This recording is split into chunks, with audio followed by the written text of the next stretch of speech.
एकनाथ शिंदे आणि भारतीय जनता पक्ष या सरकारने जाता जाता सुप्रीम कोर्टाने दिलेल्या निर्णयाचं अंमलबजावणी करण्यासाठी एक GR काढला. ह्या GRच्या अंतर्गत त्यांनी असणारा पाटणा उच्च न्यायालयाचे न्यायमूर्ती आनंद मोहन बदर यांची अध्यक्ष निवड करण्यात आलेली आहे आणि श्रीमती इंदिरा अवसार बार्टीच्या असणाऱ्या सहाय्यक सचिव म्हणून त्या ठिकाणी नेमण्यात आलेल्या आहेत. सुप्रीम कोर्टाने दिलेला क्रीमी लेअरचा निर्णय आणि वर्गीकरणाचा निर्णय महाराष्ट्र शासनाने कशा रीतीने राबवला पाहिजे, कायदा कशा पद्धतीने केला पाहिजे याची सूचना करणारी असणारी ही कमिटी आहे असं मी त्या ठिकाणी मानतो आहे. एकंदरीत या निर्णयाला आमचा असणारा विरोध आहे. वर्गीकरण आणि क्रीमी लेअर कोर्ट लावू शकतं की पार्लमेंट लावू शकतं याचा निकाल होणं अजून गरजेचं आहे. माझ्या माहितीप्रमाणे हा GR काढताना मुख्यमंत्री आणि दोन्ही उपमुख्यमंत्री यांनी काँग्रेस पक्षाशी, राष्ट्रवादी पक्षाशी आणि उद्धव ठाकरे सेना यांच्याशी सल्लामसलत केला आणि सल्लामसलत केल्यानंतर त्यांचा होकार आल्यानंतर हा GR काढला अशी परिस्थिती आहे. याचा अर्थ आहे की इथले राजकीय पक्ष SC STचं आरक्षण जे आहे हे निकामी झालं पाहिजे असं त्या ठिकाणी पाहत आहेत. कोर्टाच्या निकालामध्ये क्रीमी लेअरची व्याख्यासुद्धा त्या ठिकाणी करण्यात आलेली आहे आणि ती म्हणजे एका कुटुंबाने आरक्षणाचा फायदा घेतला तर तो क्रीमी लेअरमध्ये येतो आणि एकदा का तो क्रीमी लेअरमध्ये आला तर त्याला यापुढे आरक्षण मिळणार नाही अशी असणारी परिस्थिती आहे. वस्तुस्थिती अशी बघितली तर ज्युडिशरीमधले आकडे आपण असं पाहिले तर आदिवासी समूह म्हणजे SC समूह हा फक्त 1.7% एवढाच रिप्रेझेंटेशन आहे. जिथे 7.5% रिप्रेझेंटेशन पाहिजे होतं त्या ठिकाणी फक्त आत्तापर्यंत 70 वर्षामध्ये 1.70% आरक्षण आहे.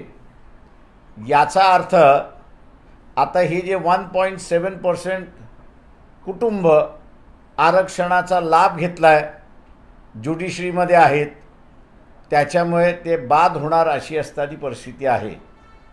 हा निर्णय आम्ही असा मानतोय की इथली वर्चस्ववादी जी व्यवस्था आहे, मनुवादी जी व्यवस्था आहे तिला पुन्हा गुलामीचं असणारं राज्य जे आणायचं आहे त्यांनी हा टाकलेला डाव आहे असं आम्ही त्या ठिकाणी मानतोय. जाता जाता आपला मतदार कशा रीतीने वाढेल या दृष्टीने हा GR आम्ही असं त्या ठिकाणी पाहतोय. इलेक्शनमध्ये हा GR आणि ही आरक्षण हा मुद्दा त्या ठिकाणी राहणार.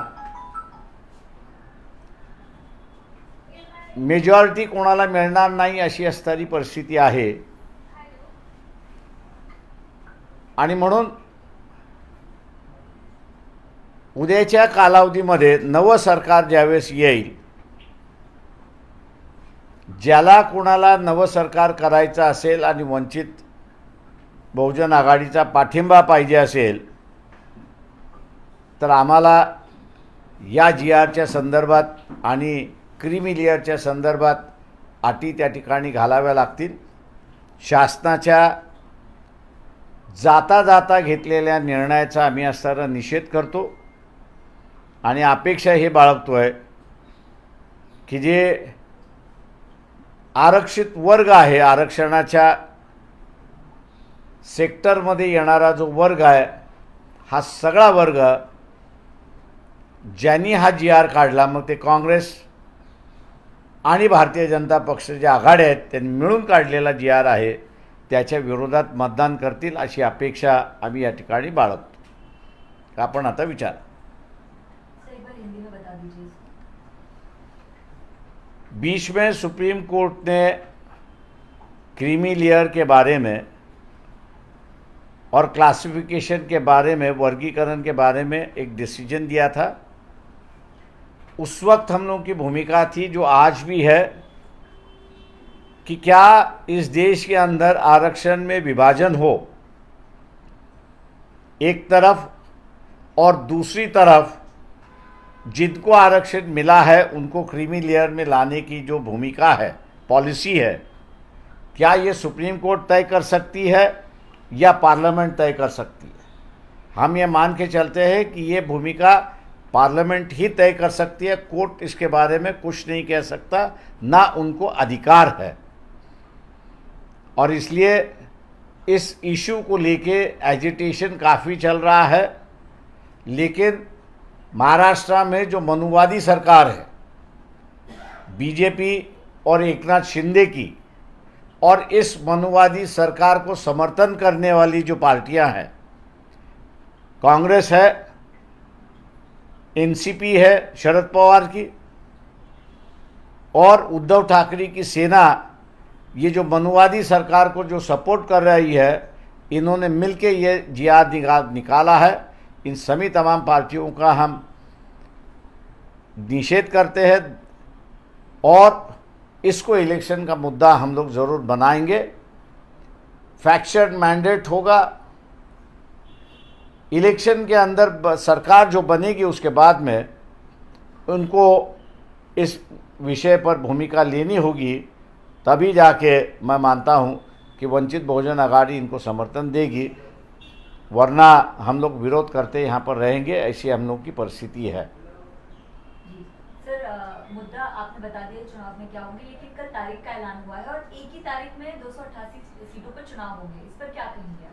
बहुत अच्छी बात है कि इलेक्शन कमीशन ने इस बात को माना है कि महाराष्ट्र एक शांतिपूर्वक स्टेट है और एक दिन के अंदर यहाँ पे शांति से इलेक्शन हो सकते हैं. इसको मैं कहता हूँ कि इलेक्शन कमीशन का ये निर्णय अच्छा है और उन्होंने सभी राज्यों में ऐसे ही निर्णय लेना चाहिए. लेकिन दूसरा जो हम लोगों का जो ये है कि दूसरे दिन ही काउंटिंग होनी चाहिए, उस बात को भी इलेक्शन कमीशन ने मानना चाहिए कि दूसरे दिन काउंटिंग होनी चाहिए. मैं 84-85 से इलेक्शन देख रहा हूँ, लड़ भी रहा हूँ. जब बैलेट पे होता था तो काउंटिंग दूसरे दिन ही शुरुआत होती थी, सुबह 8-7 बजे ही. मेरे ख्याल से अब तो EVM है, तो EVM की काउंटिंग तुरंत हो सकती है. और इलेक्शन कमीशन को हम लोग लिखने भी जा रहे हैं कि भैया काउंटिंग जो है वो आप दूसरे दिन ही शुरुआत करो, ताकि हरियाणा की तरह जो एलिगेशंस हुए वो एलिगेशंस मेरे ख्याल से ना हो. इसकी भी दखल जो है इलेक्शन कमीशन को लेना चाहिए, ऐसा मैं मानता हूँ. अम्बेडकर जी, पिछड़ा वर्ग जो होता है वो आपका ज्यादातर वोटर है, ऐसे में उसमें सेम लगाने की कोशिश बीजेपी की तरफ से दिखाई दे रही है. सोशल इंजीनियरिंग पैटर्न जो हरियाणा में उन्होंने लगाया वो महाराष्ट्र में ट्राई कर रहे हैं. किरण रिजिजू खासतौर पर जो बौद्ध लोग हैं, बौद्ध समाज हैं, उनसे मिल रहे हैं, तो कहीं ना कहीं देख रहे हैं कि उनकी पूरी ताकत. देखिए, सवाल ये है यहाँ पर कि एक डिसीजन जो जिसकी चर्चा नहीं हुई, एक 7-8 दिन पहले आया है, सुप्रीम कोर्ट का जजमेंट आया है लोकल बॉडीज़ के इलेक्शंस को लेके, और उन्होंने ये कहा है कि तुरंत लोकल बॉडीज़ के इलेक्शन होने चाहिए. लेकिन ये इलेक्शन लेते समय OBC का आरक्षण नहीं होना चाहिए, जिसको उन्होंने पहले ही रोक लगाई है. OBC के अंदर एक डर पैदा है कि ये तमाम पार्टियां, कांग्रेस, अलायंस और बीजेपी अलायंस, जिसको मराठी में हम लोग मराठा खानावळ कहते हैं, ये मराठा खानावळ है।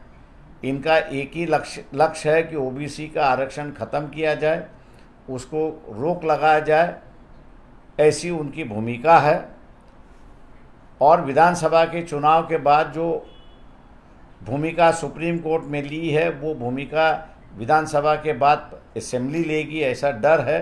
तो इसलिए एससी, एसटी और ओबीसी ये आरक्षण के मुद्दे पर लड़ेंगे, ऐसा मुझे लगता है, और वो सबसे बड़ा इशू होगा।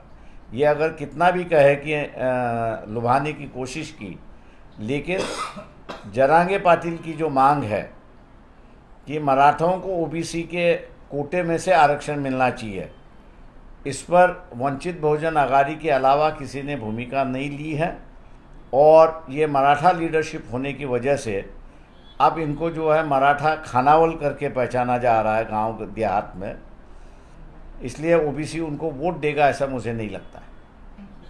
सर, आपण जर बघितलं तर मनोज जरांगे आता म्हणतात की उमेदवारीसाठी त्यांच्याकडे 800 अर्ज जवळपास आलेले आहेत, त्यामुळे जर भूमिका सरकारने स्पष्ट केली नाही तर महाविकास आघाडीबरोबर ते जाऊ शकतात असं देखील म्हटलं जात आहे।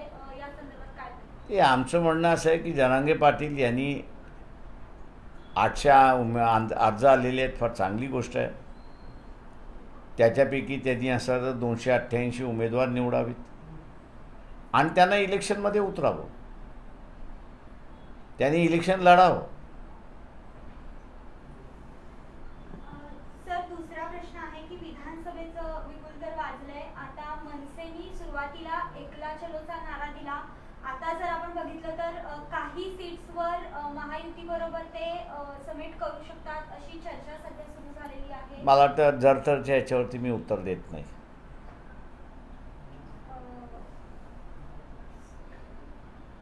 असणारे मॅक्सिमम उमेदवार जे आहेत हे ओबीसी समूहामधले असतील, वंचित समूहामधले असतील, आणि त्यांच्या बैठका चाललेल्या आहेत। मला वाटतं एक 2-3 दिवसामध्ये आमची फुल यादी बाहेर पडेल। चल, थँक्यू। थँक्यू।